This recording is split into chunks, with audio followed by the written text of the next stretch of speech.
Man, when I tell y'all I got a video, right? And they are talking about the exclusive dark side of Diddy. Now, you guys have never saw a video like this. When I tell you it got Diddy assistants, his assistants y'all ain't never seen before, is on this video talking about all the dark secrets, all the horrible stuff, all the nefarious stuff. Now, you know when the fan drops, the truth drops with it now. Now, make sure y'all like, share, subscribe here at the Messy Sweet Spot. And let's react to this and figure out what's going on. I need y'all to comment. I need y'all to share to everybody. Let everybody know what's going on out here in these Hollywood streets. Okay? Check this out, y'all. Coming up. They will refer to me as Wild King Nights. I would have to go and prep that hotel room. Sean Diddy Combs, already on trial for sex trafficking. Baby oil, Astroglide, drugs. Now, his personal assistants. I had to clean up those rooms. New allegations of vile behavior. It was frightening. His eyes, they were just black. That's next on 60 Minutes. Dishonest, violent, horrible. A promiscuous swinger who lied to and cheated on multiple partners. Incredibly, that's how Sean Diddy Combs' own lawyers describe the billionaire music mogul, currently facing serious sex trafficking charges in a New York court. The defence tactic seems to be this: convince a jury that, while Combs might be extremely unlikable, that doesn't mean he's guilty of criminal offences that could see him locked up for the rest of his life. As Nine's Christina Hearn reports, as risky as this approach clearly is, it's probably better than nothing, especially considering the evidence that's mounting against him. Dollars, multiple mansions and a private jet is pretty worthless when you're banged up in a New York prison. For the last 8 months, a cell has been Sean Diddy Combs' home after he was arrested on sex trafficking charges. This is about consensual relationships. That's what she's saying about all of it. Now, a court is deciding the hip-hop mogul's fate. And if he's found guilty, it's possible he'll be extending his prison stay for life. We out of space and breathe each other. The allegations against Combs are sordid and shocking. Domestic violence, rape, blackmail. Behind the scenes, he was forcing women into sex. And what they describe as his swingers lifestyle. And that is just the start. The rap mogul once forced a male escort to urinate in ex-Cassie Ventura's mouth. For those who worked closely with Diddy, what's being revealed is an unwelcome reminder of what a scheming megalomaniac he is. Are you surprised by the evidence that's already coming out in the criminal trial? No, I'm not surprised. I experienced some of those things. Witnessed violence. Tonight, the brave Diddy insiders finally able to tell all. Well, the things that I experienced with him were monster-like. That stuff almost destroyed my life. Plus the hundreds of other accusers lining up to launch their own lawsuits. This case is shocking. It is alarming. How many people came through his orbit? How many people could this have happened to? And how did he get away with it for so long? For 2 years, Phil Pines knew Sean Combs better than almost anyone. As his senior personal assistant, Phil was the go-to guy, a trusted confidant and keeper of secrets. He thought getting the job would be his big break into the music industry. I was excited. I mean, look, this man is one of the most powerful, one of the most influential. So it meant a lot to me to actually have the opportunity to work with somebody of that magnitude. What is the job of an executive assistant? What do you do? Well, the job of an executive assistant is to staff him. 24/7, essentially, he needs staffing, unless he's asleep. Diddy's world, staffing included organising the mogul's over-the-top social functions. It was hard work, but at first, Phil couldn't believe his luck. He loved that the job was so eye-opening. They were celebrity-driven parties.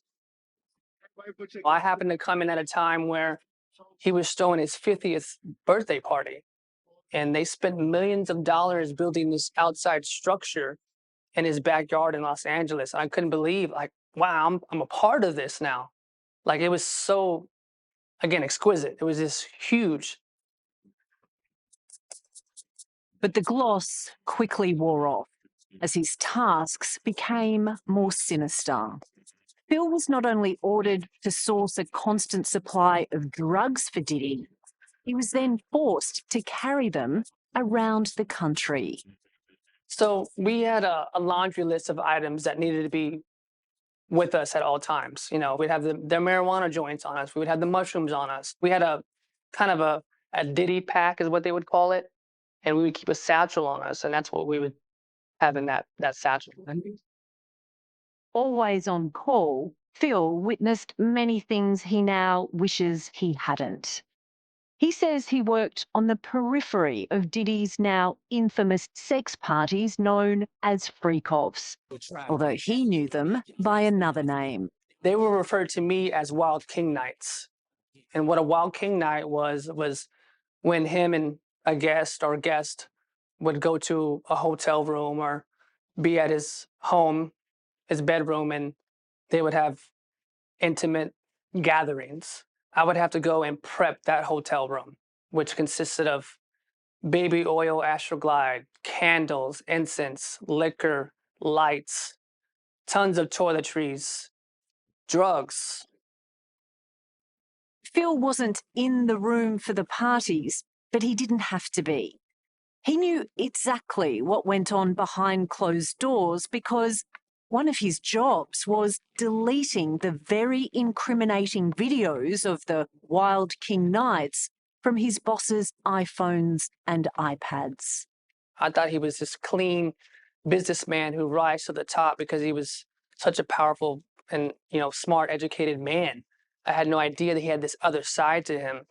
And when I started to get exposed to his lifestyle, I started to really realize, like, this guy has an addiction. It's not just, you know, once every few weeks. It's every day, every hour. Hey, yo, Phil, can y'all come straighten it up over here? Not looking luxurious. The personal assistant also became the personal maid. Diddy's sex parties meant hotel rooms were often trashed. Phil was expected to get his hands dirty cleaning up, with the priority being to ensure no evidence was left behind. No secrets could ever escape. Initially, when you walk in, you have to start to clean up the mess and the wreckage that's left from the room. And that's the alcohol that's halfway open. Some bottles are cracked, glasses are cracked. There's baby oil everywhere on the floors in the bathroom. There's lube everywhere, half open, some of it oozing off the sides. And you have to get all that stuff, clean it up. Luckily, I would wear even a mask and I would wear gloves because it was disgusting. Phil, what would have happened if you said to Diddy, look, that's just not my job. I'm not going to do it. If I said that to Diddy, I wouldn't have worked there. They would find somebody else. He knows everybody. He knows what's going on behind the scenes. He knows every manager, every executive, every attorney, everybody who's important in the industry, he knows. And Puff, where did that come from? I can't tell you that. The implied threat was if you crossed Sean Combs, you'd never work in the industry again. He used his volatility to control his inner circle. His employees knew his fits of rage well. But it wasn't until this CCTV of Diddy assaulting his then partner, Cassie Ventura, in an LA hotel was leaked to CNN that the rest of the world knew what he was capable of. As shocking as this was, Phil Pine says there were other incidents where his boss was violent with women, including one time in Florida he'll never forget. It was at Star Island, which is his Miami residence. Him and his guest were starting to argue, and they just started really, really going at it. And I just remember him pushing her, telling her to remove his hoodie. She removed the hoodie, but in between that time, he had kicked her twice. And it was frightening because I saw his eyes. His eyes, they were just black. And it just scared me. And the girl was topless. The girl was topless. She had nothing on. As more and more reports of Combs' violence and generally vile behaviour have emerged, more and more people have felt empowered to speak. Sarah Rivers met the rapper on his MTV reality show in the early 2000s. I have to do things that are a little unorthodox. Like Phil Pines, back then she had dreams of making a career in the music business. And when a contract with Diddy's record label appeared, she thought he was a god. I like your style. You know what I'm saying? I like the way you get down. It was like, wow, for Diddy, what? You know, that was a person that I looked up to. He was a mogul. So, and I listened to all the artists that he made superstars. And so to have a chance to be able to be signed to him, it was amazing. It was like, oh my God, I'm here. I finally did it. Sadly for Sarah, it didn't take long before the real Sean Combs emerged. An arrogant bully who was out of control with almost everyone he encountered.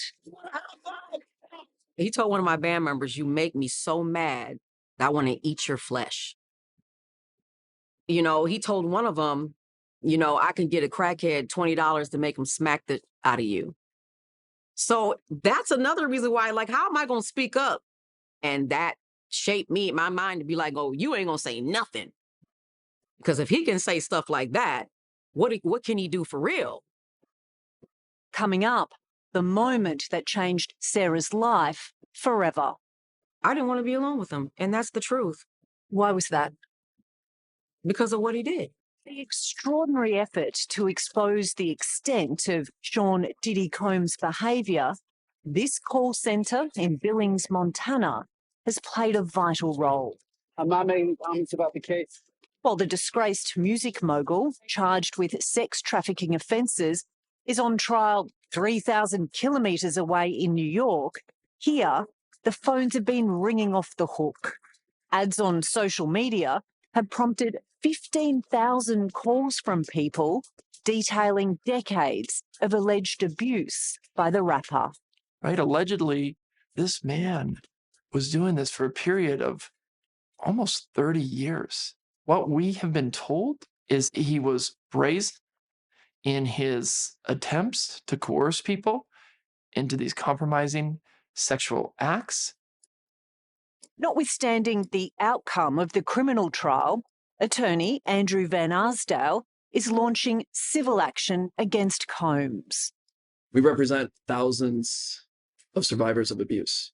Already, he's taken on 37 cases from people who dialed in to the Diddy call centre. One client was just 15 when the alleged offending occurred. So some of these people that have come forward have been sitting with this secret for 30 years? And so these individuals, they've been afraid of coming forward. They've been afraid of what he could potentially do to them within the industry, what he could do to them professionally, maybe even personally. And so, yes, it's been a dark secret they've held on to for a very, very long time. Phil Pines knows their pain. He too has been keeping secrets. From 2019 to 2021, Diddy's former personal assistant helped organise and then covered up his boss's debauched lifestyle. Did Diddy constantly test your loyalty? Absolutely. Was there a moment that test for loyalty went too far? It's an incident that will forever haunt Phil. Something Combs made him do at one of the sex parties. Then he says, prove your loyalty to me. And I'm thinking, like, you know, what is he talking about? He grabs a condom, rubs his hands on my shoulders, and pushes me to a female guest that's on the couch. And I froze. I look at the girl, you know, and are you okay with this? And she's, yeah. So I perform for a little bit. And when I say a little bit, I mean just a little bit. And as soon as I like kind of know that he's not looking or he's not around and he's not in my peripheral, I quickly just pull up my pants and get out of there and run down the stairs and take off. I felt powerless. I felt like I couldn't tell him no. Sarah Rivers also felt powerless when it came to having Sean Combs as a boss.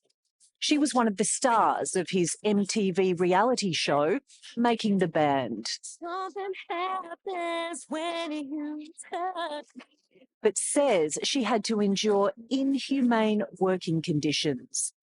On one frightening day, she remembers how the music mogul cornered her when she was by herself on set. And so when I went up to the studio, you know, the MTV cameras didn't follow me coming down the hallway. And he happened to see me on his security camera. And then he just bust out of the door. He cornered me. And then he asked me, with his arm up, he asked me, "How you doing?" I'm kind of like, wow, this is what the heck? Very uncomfortable. And then he rubbed his hand down my breast. He said, "If you need anything, anything at all, you let me know." Even though it was 2 decades ago, just thinking about Combs's creepy and unwelcome advance still causes Sarah distress. I didn't ask for that. I don't approve of that. I was intimidated. And then I ran out of the studio as fast as I could and left. Did you feel you could tell anyone? I didn't think anybody would believe me, honestly. I didn't. Rejection of Combs had even more consequences. After the MTV show ended, Sarah believes he had her blacklisted from the music industry, effectively killing her career. I'm sorry. I'm just like really, I'm in this moment right now. This is crazy. Sorry. People don't really know how much what it does to you when something that you love is taken from you and thrown away like it don't even matter. And then they move on with their lives and you're stuck. You're stuck during those years. You're still stuck 21 years later. Sean Combs has pleaded not guilty to all charges against him and denies any wrongdoing. But lawyer Andrew Van Arsdale says the New York criminal trial is just the beginning of what will be a very long judicial process. We have hundreds of other lawsuits being prepared to be filed. I think if he's ultimately found guilty in the federal trial, we'll see a lot more people come forward.